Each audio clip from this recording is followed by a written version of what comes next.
Olá, seja muito bem-vindo, seja muito bem-vinda a mais uma aula aqui do nosso curso. E nessa aula a gente vai falar sobre continuar discutindo pragas virtuais, ataques virtuais, nessa parte de segurança de informação, beleza? Lembre-se de que você não está só na sua jornada. Se surgirem dúvidas, procure a gente aqui na plataforma ou nas redes sociais e a gente vai conversando, beleza? Então, vamos lá resolver algumas questões e ao final a gente fecha com um resumo do que foi dito. A capacidade de se esconder permite que esse tipo de malware permaneça no sistema da vítima por meses, às vezes até anos, deixando que um hacker use o computador para o que bem entender. Mesmo que uma máquina que não contém informações valiosas, Mesmo uma máquina que não contém informações valiosas, o que é pouco comum, pode ser útil para produzir bitcoins, enviar spam e participar de ataques DDoS, né? Ataques de negação de serviço. Essa é uma definição do malware denominado. Então, galera, tem alguns malwares que eles são bastante parecidos. A gente tem o backdoor, a gente até já comentou em aulas anteriores sobre alguns desses, né? Temos o rootkit, temos o Trojan, mais especificamente o Remote Access Trojan, o Trojan de acesso remoto. Tá? É, o backdoor, ele é um tipo de malware que é uma porta. Então, na verdade, ele por si só, ele não, ele não tem ações explícitas. Ele é apenas uma porta de entrada que um invasor ele pode acessar quando ele quiser. Então, o backdoor é uma porta. A tradução, inclusive, é porta dos fundos, backdoor, tá? Door é porta e back é fundos.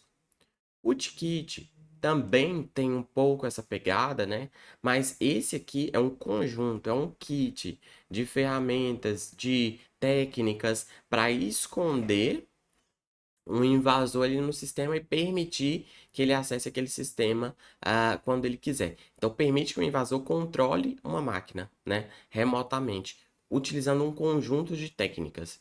Então, esse é o rootkit. Veja que tem alguma interseção aqui com o backdoor. A gente até pode interpretar o backdoor como uma das técnicas do rootkit, mas o rootkit engloba outras coisas, né, que permitem que o invasor acesse e controle aquela máquina ali. E o Remote Access Trojan, ele é um cavalo de Troia. O que é o cavalo de Troia? É um software que ele parece realizar determinada função, só que ele também tem uma função maléfica por baixo dos panos. Esse é o cavalo de Troia.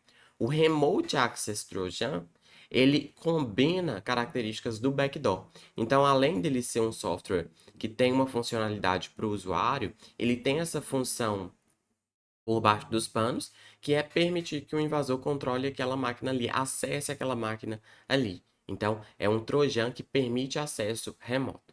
Então, veja que essas três coisas elas são muito parecidas, elas têm algumas interseções entre elas, tá?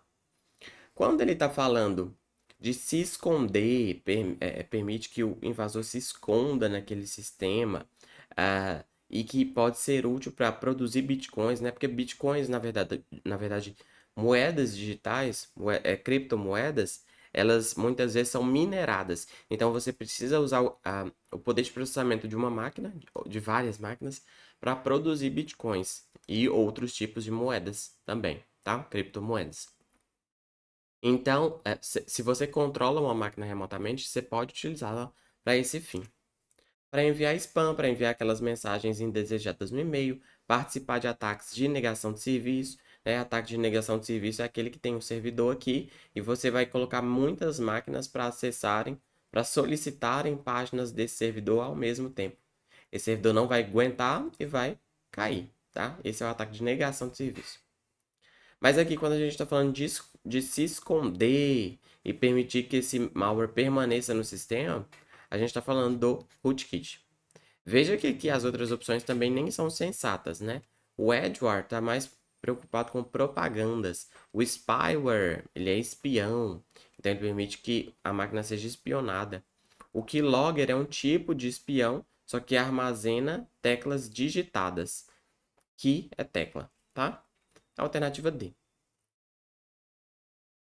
Como é classificado o código malicioso que instala um servidor de proxy de modo a permitir que um computador seja usado para navegação anônima e envio de spam. Aqui é uma pergunta mais ou menos similar àquela e vamos analisar as opções. Só que aqui também ele está falando de instalar um servidor de proxy, né? Então esse malware aqui ele tem algum tipo de ação. Ele instala um servidor de proxy. Então ele não pode ser, por exemplo, o backdoor, né? O spyware está relacionado com espionar o sistema, o que está sendo digitado, o que está sendo visto. Então também não está relacionado. O worm é um malware que se propaga por redes, né? E o maior problema dele é que ele consome recursos dessa rede. Então também não é ele nesse caso. O bot, ele é um malware que é também, ele trafega pelas redes geralmente. E o malware pode ser controlado remotamente, tá?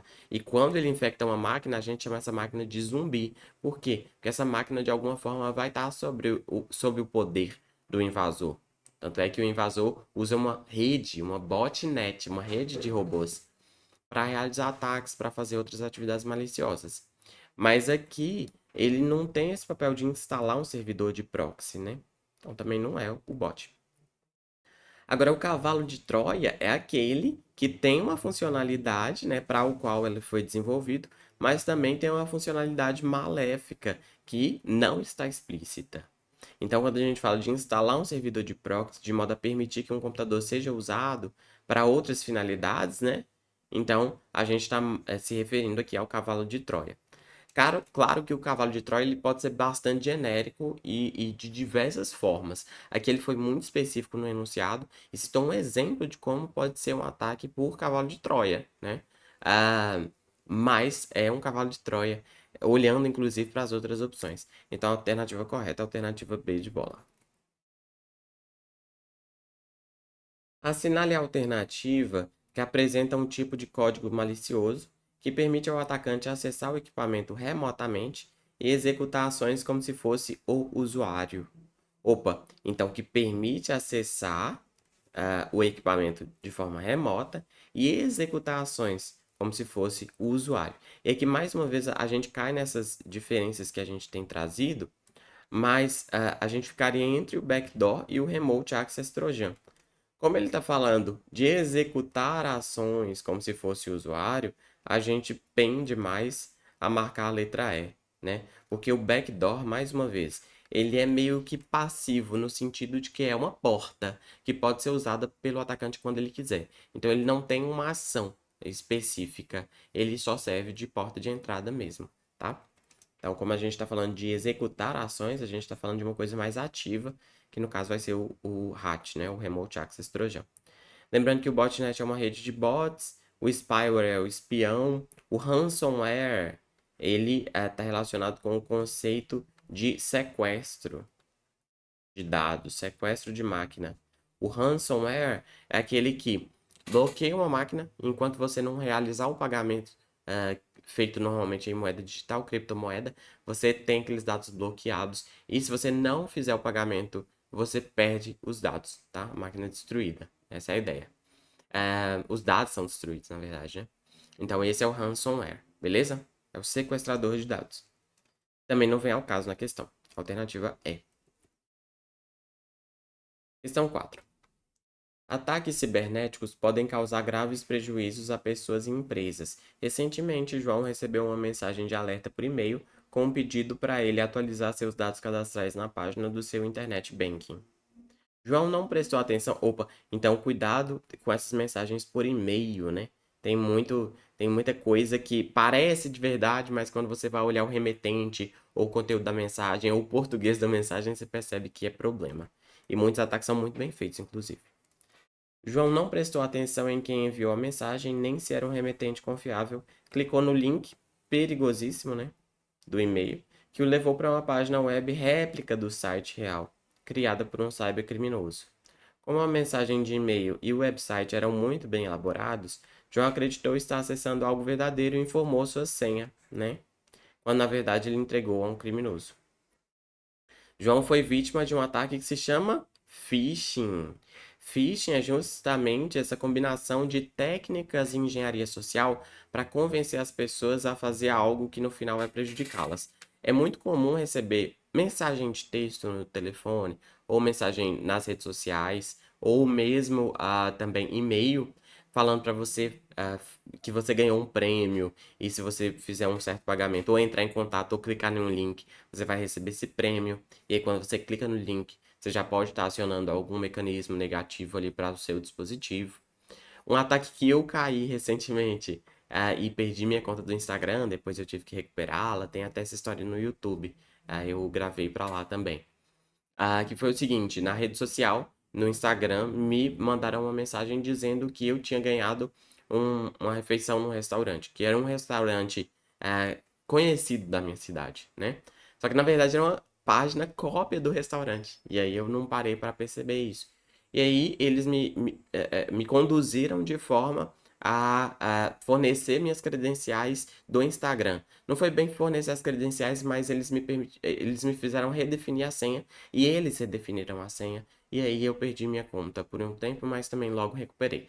Então, esse é o phishing. É quando você pesca as pessoas, né? Você convence elas de fazer alguma coisa que no fundo vai prejudicá-las e vai te trazer alguma vantagem, como por exemplo, roubar dinheiro, roubar contas de redes sociais e por aí vai. Então, esse é o phishing, beleza? Esses outros malwares a gente vai comentando, alguns a gente já comentou, né? O spam, o DOS. E o sniffer é um importante também, que merece atenção, que ele é o farejador de redes. A gente vai falar dele com mais tempo. Alternativa D. Esta questão baseia-se na figura 3 que está aqui ao lado. Um determinado usuário, veja que essa página ela é de um banco, né? Banco, nesse caso, Banco do Brasil. Só que aqui é uma página falsa. Então quer dizer que quando você digitar seus dados aqui de conta e senha, tchau, né? Você vai ter seus dados copiados por um invasor, por um criminoso. Um determinado usuário recebeu um e-mail falso, aparentemente proveniente de um banco. O conteúdo desse e-mail o induziu a clicar em um link, fazendo com que fosse mostrada a página da figura 3, que é falsa. Caso esse usuário insira seus dados financeiros e os envie, seus dados pessoais serão enviados a um golpista que poderá fazer uso criminoso desses dados. Nesse caso, esse tipo de golpe na internet é chamado de, e aí mais uma vez, é o phishing, né? Você convence as pessoas a fazer algo que elas não deveriam fazer. E aqui é o phishing, scam, que é a mesma coisa de phishing. É só outro nome para a mesma coisa, beleza? O hoax e o spam a gente já comentou que são o hoax, boatos, e o spam, mensagens indesejadas, geralmente por e-mail. Fraude de antecipação de recursos nem vem ao caso, furto de identidade também não, tá? Questão 6 e última de hoje. Os escriturários de uma agência foram chamados para uma reunião com um profissional da área de segurança de informação. O objetivo dessa reunião era informá-los de que houve uma falha nos procedimentos de segurança da rede de computadores da agência, o que permitiu a propagação de um programa malicioso. Durante a reunião, o profissional de segurança diz que o programa em questão permite monitorar a movimentação do mouse pela tela de uma aplicação bancária, com o objetivo de descobrir a senha digitada por um usuário que esteja usando um teclado virtual. Ele completou sua explanação dizendo que esse tipo de código é chamado de spyware, é o nosso espião. Ele permite, por exemplo, olhar para a tela e acompanhar o que está sendo digitado, o que está sendo feito, tá? Então, alternativa C. E aí vamos resumir as coisas que a gente falou aqui hoje, que são conceitos muito importantes.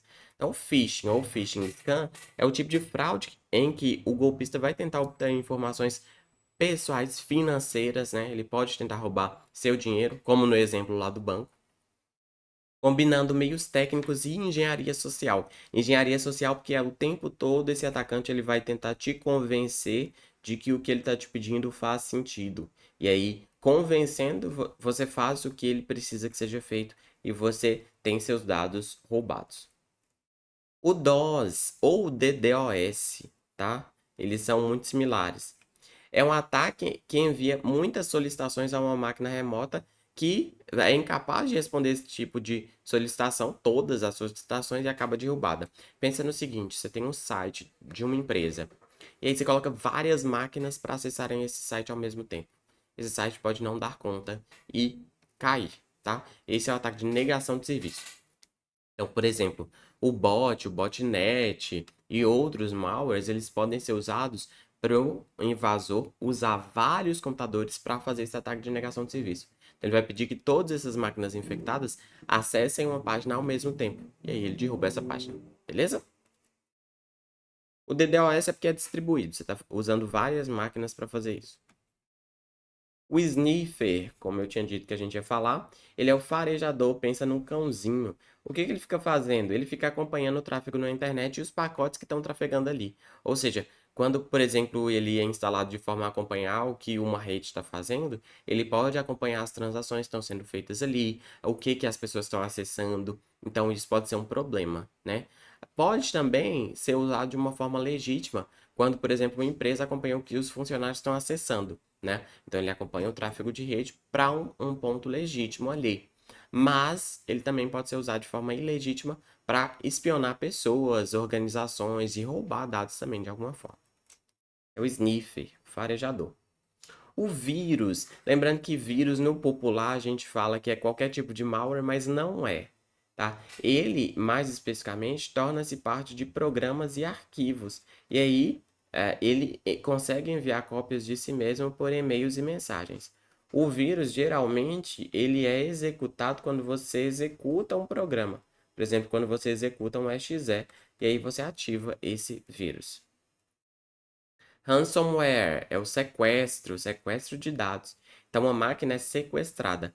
E enquanto você não fizer o pagamento, geralmente em criptomoedas, você não tem os seus dados de volta. Esses dados eles ficam inacessíveis e geralmente criptografados. E se você não fizer o pagamento, os dados são destruídos. Beleza? Teve até alguns anos atrás um ataque muito amplo que atingiu várias organizações, infectou várias máquinas e as organizações elas tiveram que fazer pagamentos ou perderam seus dados, tá? Então isso é muito problemático. E lembre-se que a gente falou lá de backup. Então pensa, se a gente tivesse um ataque desse e não tivesse cópia dos dados, e aí? A gente teria muitas vezes que fechar a organização. Imagina perder todos os dados, né? Spyware, pensa no espião. Spy é espião. Ele monitora atividades de um sistema e envia informações a terceiros. Tem alguns tipos específicos. O keylogger acompanha o que está sendo digitado no teclado. O screen log acompanha o que está sendo visto e feito na tela. Então, por exemplo, se você consegue instalar um screen logger no seu telefone, aí você consegue ver as senhas que estão sendo digitadas, né? O que está sendo acessado ali também. Então, também é um mecanismo espião. O Edward, que a gente falou várias vezes aqui, ele está relacionado a propagandas, mas ele também pode ter essa pegada de tentar espionar o que as pessoas estão fazendo. O stalkerware, né? Quando a gente fala de stalkear uma pessoa, é isso aqui. Ele é projetado para espionar o dono do dispositivo. Então, esses aqui são tipos de spyware. Eu diria que os mais importantes são esses três aqui.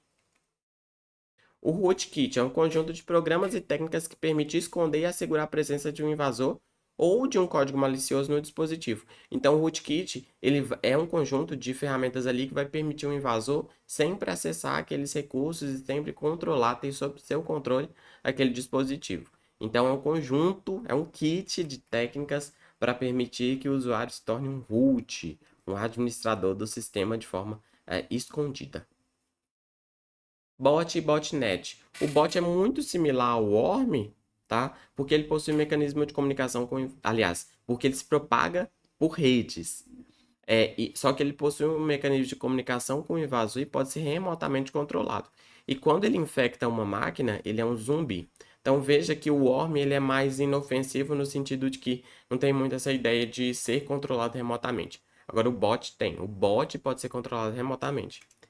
E a máquina infectada é o zumbi. Quando você forma uma rede de zumbis, você tem uma botnet. Essa botnet pode ser utilizada para vários fins, como por exemplo fazer ataque de negação de serviço, enviar spam e por aí vai. Aqui mais uma vez aquelas cartilhas que eu estou sempre recomendando, tá nos slides, os slides estão aqui na plataforma também. Se você quiser dar uma olhada melhor, entender melhor essas questões de segurança, essas cartilhas são muito boas. Espero que tenha ficado claro o que a gente discutiu aqui hoje. Se não ficou, lembre-se de que a gente está sempre junto. Você não está só na sua jornada. Então, deixe nos comentários, nos procure nas redes sociais, marca que está assistindo essa aula lá no Instagram, no YouTube, e a gente vai conversando, beleza? Muito obrigado por sua atenção. Espero ver você em breve e até logo. Falou!